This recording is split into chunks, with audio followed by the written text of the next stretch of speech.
Peace and prosperity, being to all who's listening and watching. It's your girl LaShaWright, and I'm back with another video.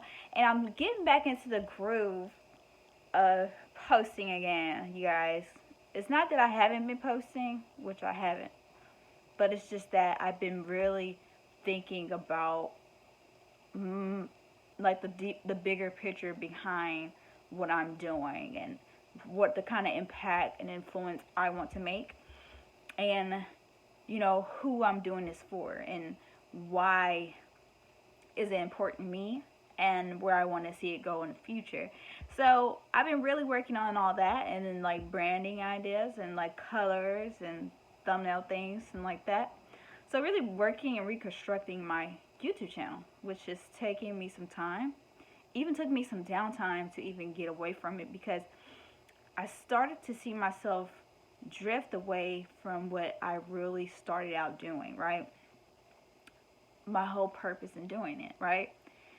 And then what I had to do was detach myself from what I was doing before and really work on the real meaning behind why it's important to me, what I, who I'm helping.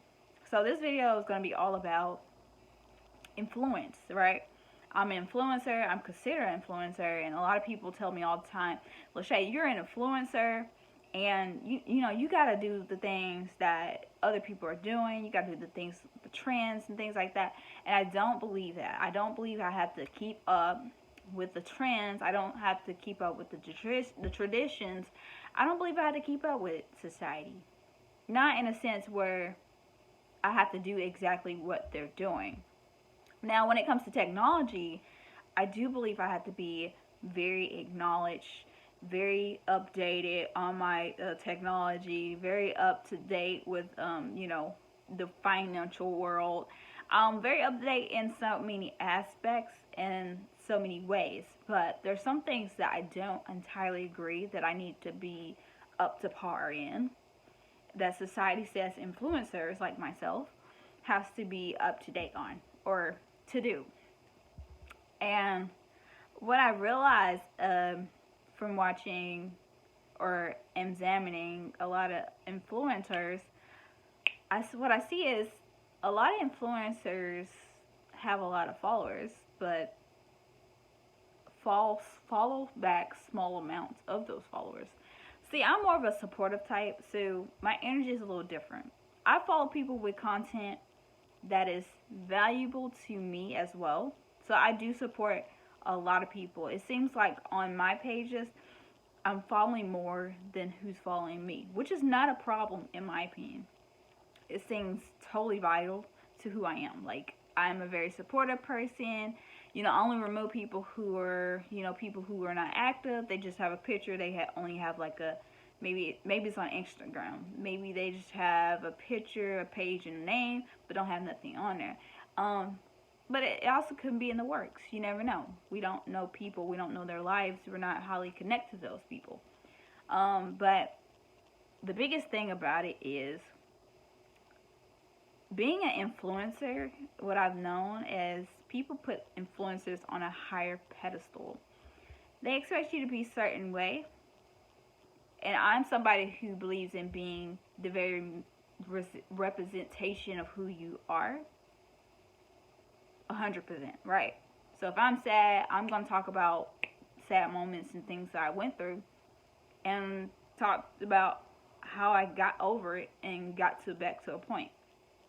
Like I said, I was reflecting over my page, my channel, and I drifted from the reasons why I created a page. So I took a break and I have not been posting. So I'm getting back to what it means for me and my reason and why I do it and who it's for. And now I'm back posting again, back in a more, I wouldn't say super consistent, but back to a place where I'm, making more videos. Having the ability to influence people, having the ability to inspire others is a gift. You have to take responsibility for it, in a sense, because what you put out there needs to be true to what you're doing, who you say you are, or what you've overcame based on experience based on something you're actually doing in life. I only talk about things that I do, or things that I've overcome, or things I've experienced, or some point in time I had to fight myself, go through self-destruction in order to get to this place. So having the ability to inspire people to be their best self, to maybe like become an entrepreneur or start their business, to start writing a book, you can inspire people to do anything. People are inspired by you. People are inspired by me. No, we cannot make decisions for people in their life. Let's be realistic. But people are seeing you, seeing the reflection of you, seeing the way you represent yourself, and they're saying, yes, they idolize you in a sense. Hopefully, no one idolizes me. They be inspired by me to maybe change their lives and make better decisions, but don't become me. Be better than me. Be your greatest self. Be the best you can be, not the best me that you think you could be, right? It's not something I want you to do.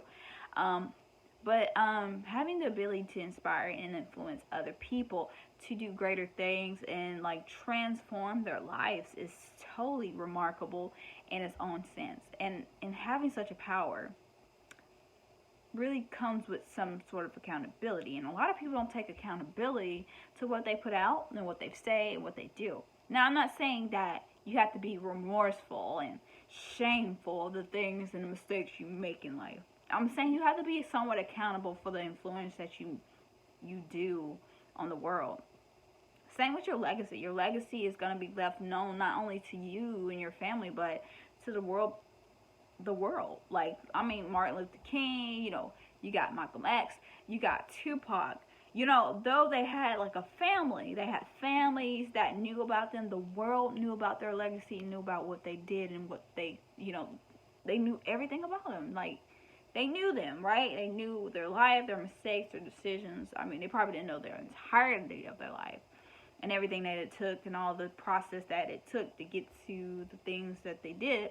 But you get what I'm saying. The legacy will always be here to be remembered by not just me, but generations after me. Like, even after I'm dead, 100 years from now, there won't be the same people on this earth. Like, it won't be the same people, at least you remember, I guess. Like, it won't be a lot of people you know. That's what I'm saying. Because, I mean, we're all here to live and die.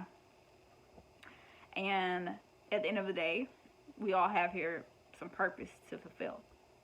So what I mean by you want to use your power to inspire and influence for the good and make an impact in a way that is best for everybody. Now, people put out not the best kind of content, not the best kind of information. And really, with young people out here really taking heed to certain things, you want to be mindful of what you put into young people's head, what you do to the subconscious mind, and what you trick people to believe. I mean, if you presenting yourself happy, but you're not happy, you're not only fooling you, you're fooling others. And then when something traumatic happens and it is blown up on social media and everybody find out the truth about you, or the truth about something that you did or something that you said, or somebody catches you on video in a moment that of anger or whatever the case may be. They catch you in a moment, right?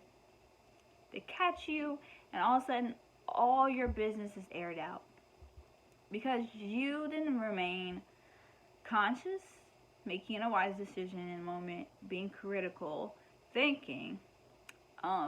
You wasn't being mindful that people around you is going to capitalize on your reaction, right? It's a lot of people out here being exposed on social media, influencers. I mean, constant influencers being exposed. And I know we're a generation of technology and information, and this is the age of Aquarius, where information is out there, just out there. Easy, accessible, easy obtainable, easy to get.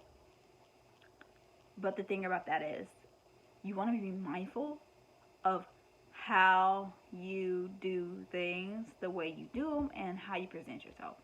So make sure that the way you influence people is good and not negative. Love you guys.